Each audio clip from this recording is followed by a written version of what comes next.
दोस्तों, हमारे देश भारत दुनिया भर में अपने अनूठे परंपरा संस्कृति के लिए जाना जाता है।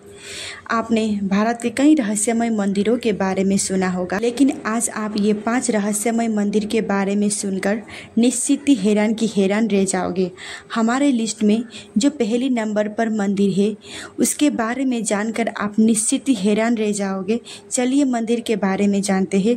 जानने से पहले चैनल को सब्सक्राइब करना बिल्कुल ना भूलिए। करणी माता का मंदिर राजस्थान के बीकानेर जिले में स्थित एक प्रसिद्ध मंदिर है। इस मंदिर में करीब 2500 चूहे रहते हैं और उन्हें करणी माता का संतान माना जाता है। मंदिर में भक्तों को चूहे का प्रसाद दिया जाता है। मंदिर में इतनी सारे चूहे का निवास का रहस्य क्या है, इसकी रहस्य वैज्ञानिक भी पूरी तरह से नहीं समझा पाया है। इतने सारे चूहे यहाँ कैसे रहते हैं और कैसे संख्या नियंत्रण रहती है। भक्त मंदिर में चूहों की मौजूदगी को करणी माता का कृपा में देखते हैं। ऐसा माना जाता है कि माता ने चूहों को वरदान दिया था कि वे हमेशा उनके साथ रहेंगे। मंदिर में चूहों को मारने या नुकसान पहुंचाने की अनुमति नहीं है। ऐसा माना जाता है कि वैसा करने से भक्त दुर्भाग्य हो सकते हैं। करणी माता के मंदिर में चूहों का निवास एक रहस्य है जो भक्तों के लिए आस्था और विश्वास का प्रतीक है।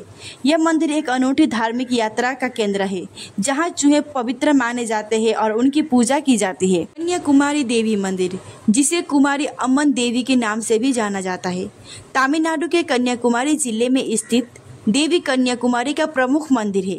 यह मंदिर समुद्र के किनारे स्थित है और 30,000 साल पुराना है। यह मंदिर में देवी कन्याकुमारी को समर्पित है, जिन्हें कुमारी देवी भी कहा जाता है। यह मंदिर 108 शक्तिपीठों में से एक है जहां देवी सती के शरीर के अंग गिरे थे। मंदिर भारत के दक्षिणी छोर पर स्थित है जहां बंगाल की खाड़ी, अरब सागर और हिंदू महासागर मिलते हैं। मंदिर से जुड़ी पौराणिक कथाएं, जिनमें से एक यह है कि देवी ने राक्षस बानासुर को हराने के लिए कन्या रूप धारण किया था। यह भी कहा जाता है कि स्वामी विवेकानंद ने इसी मंदिर में तपस्या किए थे और मंदिर के परिसर में मूर्ति स्थापना किए थे। कुछ लोग मंदिर में रात के समय असामान्य घटना होने की बात बताते हैं, जो इससे और ही रहस्यमय बनाते हैं। मंदिर में 11 तीर्थ स्थल है जो इसे रहस्यमय और धार्मिक महत्व को बढ़ावा देते हैं। मंदिर की अंदर संरचना भूल भुलैया जैसी है, जिसे भक्तों को यहाँ आने पर एक विशेष अनुभव होता है। मंदिर के अंदर गर्भगृह, गलियारे और नवरात्रि मंडप है जो मंदिर की वास्तु कला को दर्शाता है। मंदिर में केवल महिला को ही प्रवेश करने की अनुमति है, जो इसे अद्वितीय बनाती है। कुल मिलाकर कन्याकुमारी देवी मंदिर एक महत्वपूर्ण धार्मिक और आध्यात्मिक स्थान है जो अपने रहस्यमय वातावरण, धार्मिक महत्व और देवी की कुमारी रूप के कारण भक्तों को आकर्षित करता है। कैलाश पर्वत 22,028 फीट की ऊंचा एक पत्थर का पिरामिड, जिस पर साल भर बर्फ की सफेद चादर लपटी रहती है। हर साल कैलाश मानसों भर की यात्रा करने, शिव शंभु की आराधना करने हजारों साधु संत और भगवान शिव के भक्त यहाँ भगवान शिव के दर्शन के लिए आते हैं। मान्यता है कि यह पर्वत स्वयंभू है। कैलाश मानसरोवर उतना ही प्राचीन है जितना कि प्राचीन हमारी सृष्टि है। इस अलौकिक जगह पर प्रकाश तरंगों की ध्वनि तरंगों की समागरण होता है जो ओम की प्रतिनिधित्व करता है।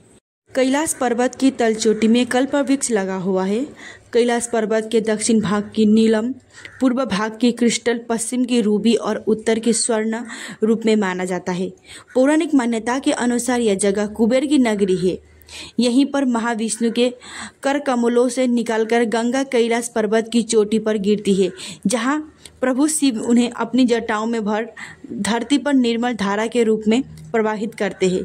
यह स्थान बौद्ध धर्मावलंबियों के सभी तीर्थ स्थलों में से सबसे अधिक महत्वपूर्ण है। कैलाश पर्वत पर स्थित बौद्ध भगवान के अलौकिक रूप डेमचोक बौद्ध धर्मावलंबियों के लिए पूजनीय है। यह बौद्ध के इस रूप को धर्मपाल के यज्ञ भी देता है। बौद्ध धर्मावलंबियों का मानना है कि इस स्थान पर आकर उन्हें निर्वाण की प्राप्ति होती है। वहीं जैन धर्म के पहले तीर्थंकर ने भी यही निर्वाण लिया था। कुछ लोगों का मानना है कि गुरु नानक ने भी यहाँ ध्यान किया था। मानसरोवर झील से घिरा होना कैलाश पर्वत की धार्मिक महत्व को और भी अधिक बढ़ाता है। प्राचीन काल से ही विभिन्न धर्मों के लिए यह स्थान विशेष महत्व है। शनि सिंगनापुर मंदिर भारत के महाराष्ट्र राज्य में स्थित है, जो अपनी अनूठी परंपराओं और मान्यताओं के लिए प्रसिद्ध है। यह मंदिर शनिदेव को समर्पित है और यहाँ घरों में दीवारें या ताले नहीं होती है। ऐसा माना जाता है कि शनिदेव गांव की रक्षा करते हैं और किसी को भी चोरी करने की हिम्मत नहीं होती है। मंदिर में शनिदेव की मूर्ति खुली आसमान के नीचे है, जो एक अनूठी विशेषता है। शनिदेव की मूर्ति स्वयंभू माना जाता है, जिसका अर्थ है कि यह मूर्ति खुद ही प्रकट हुआ है। यहाँ के लोगों का मानना है कि शनि सिंगापुर मंदिर में दर्शन करने से शनि दोष से मुक्ति मिलती है। यह मंदिर अपनी अनूठी परंपरा और मान्यता के कारण प्रसिद्ध तीर्थस्थल है और यहाँ आने वाले भक्तों को एक अनोखा अनुभव होता है। शनि सिंगनापुर मंदिर की ऐतिहासिक मान्यता यह है कि शनिदेव ने एक सपने में आकर गांव के लोगों को मूर्ति स्थापना करने की आदेश दिया था। गांव में पेड़ की छाया शनिदेव की मंदिर पर नहीं पड़ती है, क्योंकि ऐसा माना जाता है कि शनिदेव को किसी की छाया भी पसंद नहीं है। यह मंदिर एक ऐसा अद्भुत स्थान है जो धार्मिक आस्था, रहस्य और विश्वास का प्रतीक है। यह दुनिया भर के लोगों को अपनी ओर आकर्षित करता है। अब आप सबसे लास्ट मंदिर के रहस्य के बारे में सुनकर आप हैरान रह जाओगे। अंजता और एलोरा की गुफाएं महाराष्ट्र भारत में स्थित दो महत्वपूर्ण यूनेस्को विश्व धरोहर स्थल है, जो अपनी चट्टानों को काटकर बनाए गए मंदिरों, मठों और चित्रणों के प्रसिद्ध है। अंजनाता अपने बौद्ध मठों को चित्रों के लिए जानी जाती है, जबकि एलोरा अपने बौद्ध, हिंदू और जैन धर्मों के मंदिर है, जो प्राचीन भारतीय सभ्यता का एक जीवन प्रदर्शन है। यह 30 चट्टानों को काटकर बनाई गई बौद्ध गुफा स्मारक का एक समूह है, जो दूसरी शताब्दी ईसा पूर्व से लगभग 480 ईस्वी तक बनाए गए थे। यह बौद्ध धर्म से संबंधित उत्कृष्ट चित्रकारी और शिल्पकारी के नमूने हैं। अंजता में बौद्ध धर्म के विभिन्न पहलू को दर्शाया गया है। जैन की बौद्ध का जीवन, जातक कथाएं और भिन्नता धार्मिक कलाकृतियाँ।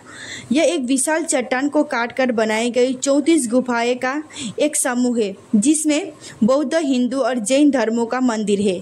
यह गुफाएं 600 से 1000 ईस्वी के बीच बनाई गई थी, राष्ट्रकूट, कुलचरी, चालुक्य और यादव राजवंशों के तहत। एलोरा में सबसे प्रसिद्ध संरचना कैलाश मंदिर है, जो एक विशाल अखंड संरचना है, जिसे एक ही